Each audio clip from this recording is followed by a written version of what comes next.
Bonjour à toutes et à tous et bienvenue dans cette première leçon d'électronique générale. Je me présente, Blahadouja Mohamed Kamil.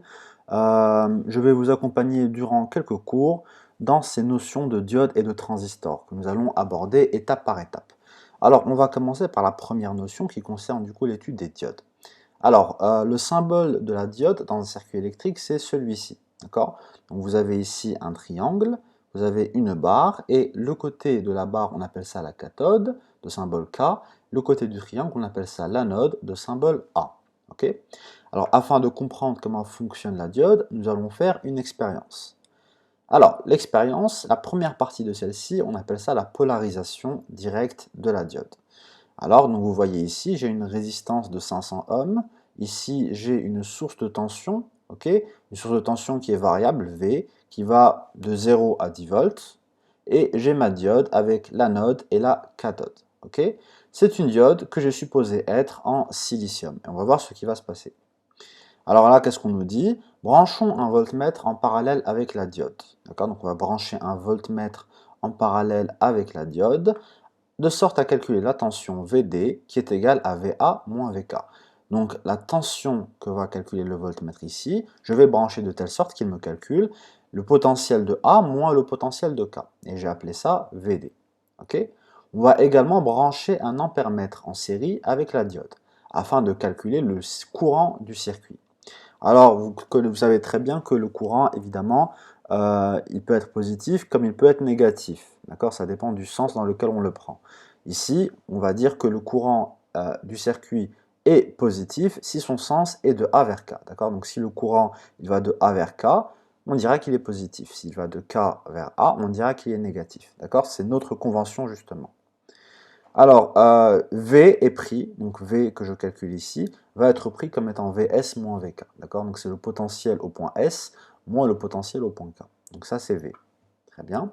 On fait varier V et on observe comment varient Vd et Id. Id c'est le courant qui traverse le circuit ici. Donc là vous voyez, donc j'ai dessiné sur le graphe ce que l'on observe quand on fait l'expérience. Donc ça c'est l'axe de V qui est égal du coup à la source de tension. Et là, ça c'est l'axe de VD, qui est la tension de la diode, qui, je le répète, est définie comme étant VA moins VK. Okay, et pas l'inverse, c'est VA moins VK. Alors, qu'est-ce qu'on remarque? On remarque que lorsque V varie de 0 à 0,7, on remarque quoi? On remarque que VD varie de façon linéaire avec V. Donc, quand V est égal à 0,2, VD est égal à 0,2. Quand V est égal à 0,4, VD est égal à 0,4, etc., etc., jusqu'à arriver à V est égal à 0,7 et VD est égal à 0,7. C'est ce qu'on remarque quand on fait l'expérience. D'accord? Du coup, on peut dire quoi? On peut dire que dans toute cette partie-là, VD est égal à V. D'accord? C'est la première bisectrice. Ensuite, qu'est-ce qui va se passer à partir de V est égal à 0,7? On va remarquer que VD va maintenant être constant. D'accord? Le VD, on se rappelle qu'il s'était arrêté à 0,7. Maintenant, au lieu de continuer, donc là on est en train d'augmenter V, au lieu que VD ne continue avec V, il va rester constant. Voilà, c'est ce qu'on remarque quand on fait l'expérience. Concernant maintenant le courant ID, qu'est-ce qui va se passer pour le courant ID? Donc observez, j'ai dessiné l'axe de VD ici et l'axe de ID juste ici. D'accord? Donc supposons également que le 0 de ID il est ici. C'est-à-dire que l'axe, au départ il était là, je l'ai juste dessiné ici pour qu'on puisse mieux le voir. D'accord? Alors, ID, on remarque quoi? On remarque que ID il est nul pour V de 0 à 0,7. Dans toute cette zone-là, le ID il est nul, mais à partir de V est égal à 0,7, on remarque une augmentation linéaire du courant ID. D'accord? Donc voilà, c'est ce que j'ai écrit ici. On voit que VD est égal à V pour V de 0 à 0,7. Voilà. À partir de 0,7, VD est constant à la valeur 0,7 volts. Et pour le courant ID, donc concernant le courant ID, on remarque que celui-ci est nul pour V, et donc VD de 0 à 0,7. En effet, V est égal à VD dans cette zone-là. Donc pour le V qui est égal à VD, qui est entre 0 et 0,7, le courant ID est nul. En effet, à partir de V est égal à 0,7, ce courant augmente avec l'augmentation de V. D'accord? Si l'on trace maintenant le graphe de ID en fonction de VD, on appelle ça la caractéristique courant-tension, d'accord? Remarquez ici, GVD et GID. Je veux tracer maintenant ID en fonction de VD. Donc je vais dessiner mes axes. Là, c'est l'axe VD et là, c'est l'axe ID. D'accord? Qu'est-ce que je remarque? Je remarque que VD, lorsqu'il est de 0 à 0,7, ok, dans toute cette zone-là, le ID, il est nul. Ok? Je le rappelle encore une fois, V, donc dans cette zone-là, V est égal à VD. Ok? Et le V, il va de 0 à 0,7. Dans toute cette zone-là, le ID, il est nul. Et V est égal à VD.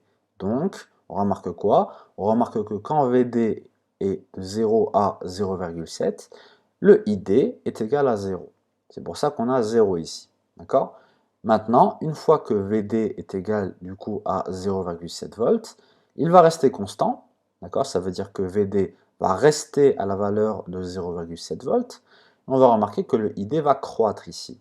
D'accord? Le ID, il va croître. Et c'est effectivement ce que l'on remarque. D'accord? Le VD, il reste à 0,7 volts. Et le ID, il est en train de croître. C'est ce qu'on remarque ici.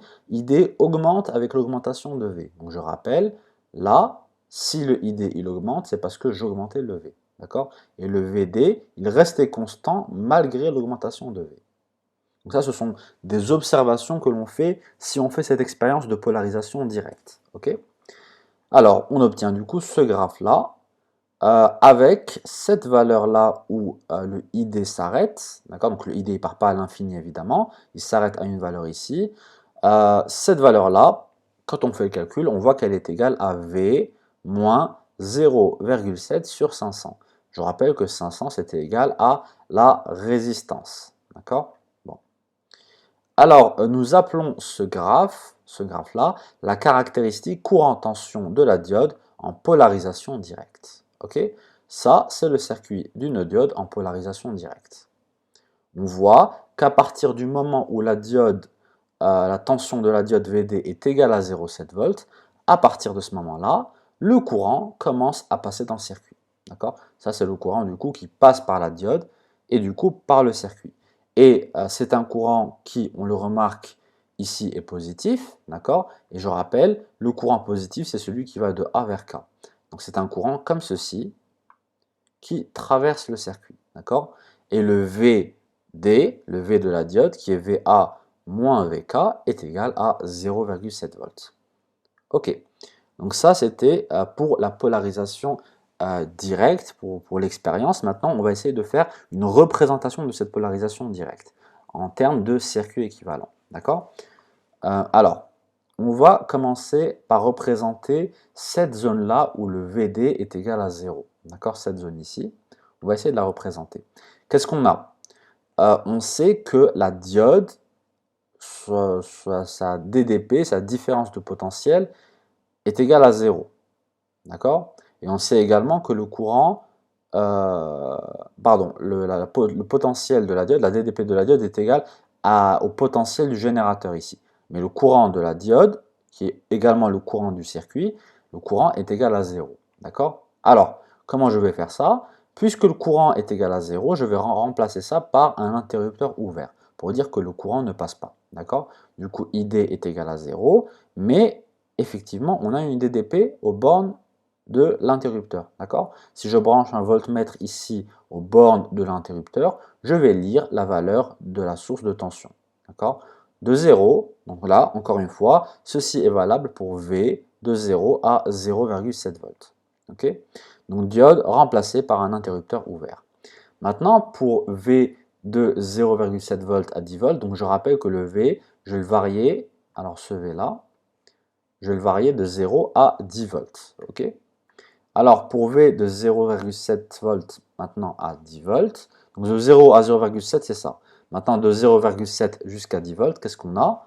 On remarque que ici, du coup, vous avez que VD est égal à 0,7. C'est-à-dire que la tension de cette diode-là, si je branche un voltmètre ici, j'obtiendrai 0,7. Et aussi, le courant qui traverse le circuit, donc le courant net qui traverse le circuit, qui est égal à ID, va croître avec la valeur de V.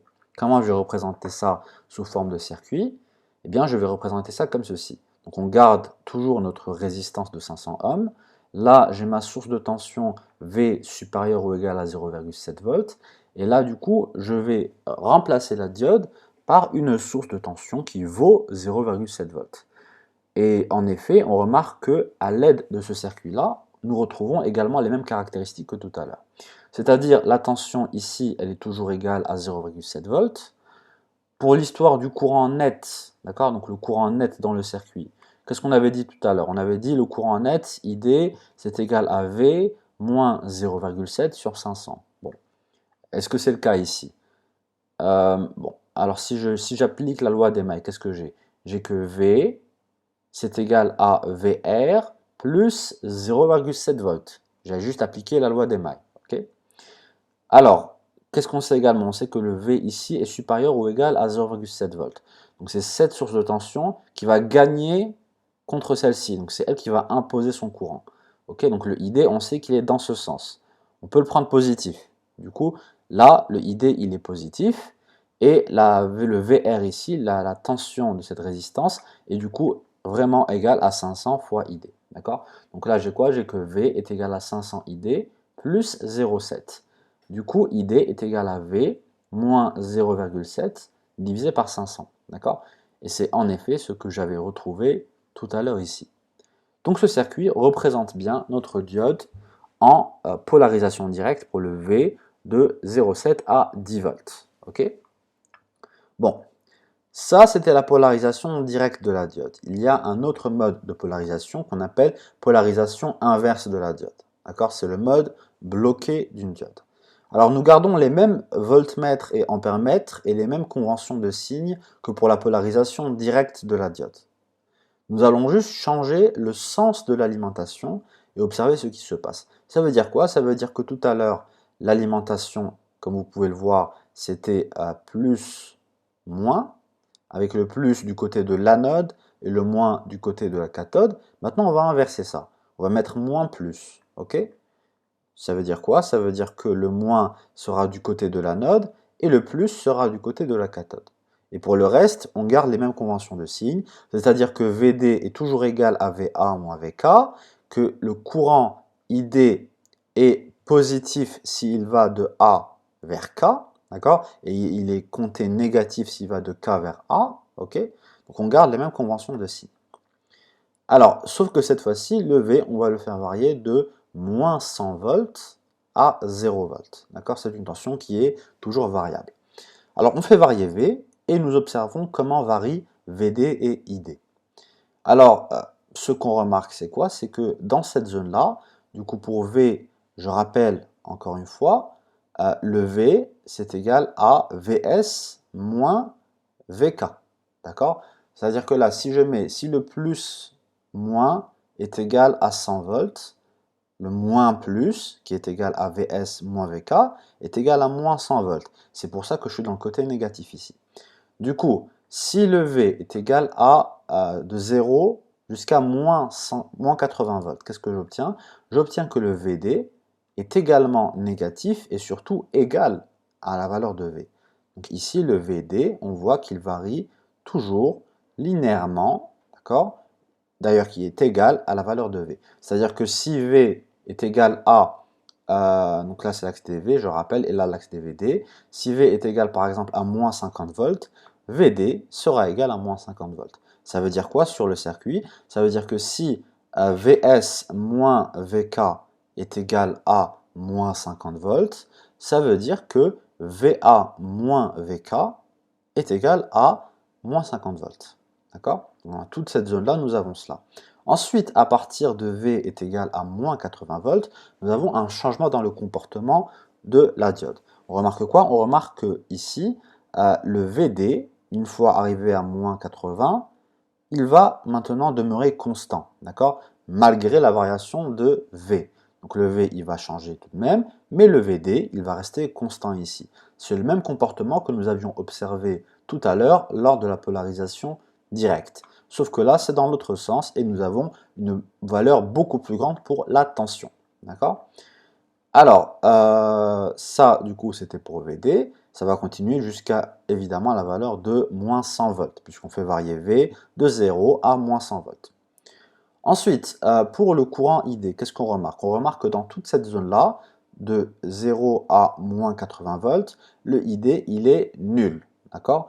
À partir de moins 180 volts, on remarque que le ID va augmenter drastiquement. D'accord? Il y aura une énorme augmentation du courant ID dans le circuit. Et je tiens encore une fois à le préciser, ID, je rappelle, il est compté positif s'il va de A vers K et négatif s'il va de K vers A. Là, le ID, on voit qu'il est négatif. Donc ça, regardez, j'ai représenté l'axe ID ici. Supposez que je l'avais posé ici pour prendre la même origine. ID, vous voyez qu'il est du côté négatif. D'accord? Pourquoi? Parce que ça veut dire quoi? Ça veut dire que le courant est en train de circuler de K vers A. D'accord? C'est ce que ça veut dire que ID est négatif. Très bien. Alors on remarque une augmentation drastique du courant électrique dans le circuit. Et ça, on appelle ça, donc il y a deux zones ici. Cette zone-là, on l'appelle la zone bloquée de la diode. Ok. Et ici, on appelle ça la zone avalanche de la diode. Pourquoi? Car lorsque vous étudierez du coup les caractéristiques intérieures d'une diode, vous verrez que à partir de là, nous avons un effet qui s'appelle l'effet avalanche. D'accord? C'est un effet qui fait entrer en jeu l'énergie cinétique des électrons en quelque sorte. Bon, on ne va pas rentrer tout de suite dans ces détails, on pourra éventuellement en reparler. Alors là, ça nous donne quoi? On peut remarquer du coup que la diode ne laisse pas passer le courant pour V de 0 à moins 80 volts. En effet, pourquoi la diode ne laisse pas passer le courant de 0 à moins 80 volts? Parce que le courant, il est nul. D'accord? On remarque ça à l'aide du fait que le courant soit nul. À partir de moins 80 volts, il y a une explosion de la valeur du courant. Le ID, il explose à partir de moins 80 volts. C'est une très grande augmentation qu'il y a ici. Nous appelons cela l'effet avalanche. Il s'agit d'une zone qui est dangereuse pour les diodes traditionnelles. D'accord? Pour une diode traditionnelle, cette zone elle est dangereuse. On verra éventuellement des diodes pour lesquelles cet effet-là est voulu. Ce sont les diodes appelées diodes Zener, qui sont notamment utilisées pour la régulation du voltage.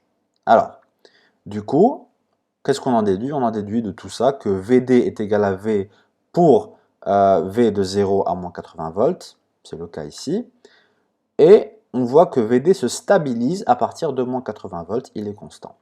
Pour le courant I, nous voyons que le courant I est nul ici, et qu'à partir de moins 80 volts, nous avons une augmentation drastique du courant. Alors, si nous représentons cette caractéristique-là, ID en fonction de VD, donc là je rappelle, ça c'était VD en fonction de V, et ID en fonction de V. D'accord? Là, je veux représenter ID en fonction de VD. Donc, on remarque que quand VD varie de 0 à moins 80 volts, le ID, il est nul. D'accord? Du coup, c'est ce qu'on a ici. Pour le VD qui varie de 0 à moins 80 volts, le ID, il est en effet nul. D'accord? Et c'est la zone de la diode bloquée. À partir de VD est égal à moins 80 volts, ici, le VD il reste constant, il reste égal à moins 80 volts. Et c'est en effet ce qu'on remarque juste ici. Et pendant ce temps-là, le courant ID augmente grandement. En effet, voilà l'augmentation du courant ID. C'est l'explosion de courant qui correspond du coup à l'effet avalanche. Et toute cette partie-là, d'accord, donc tout ça, tout ce demi-plan en quelque sorte, on appelle ça la polarisation inverse de la diode. Et cette partie-là, c'est la polarisation directe de la diode. Okay, bon, ça, plutôt, plus exactement, c'est cette partie-là.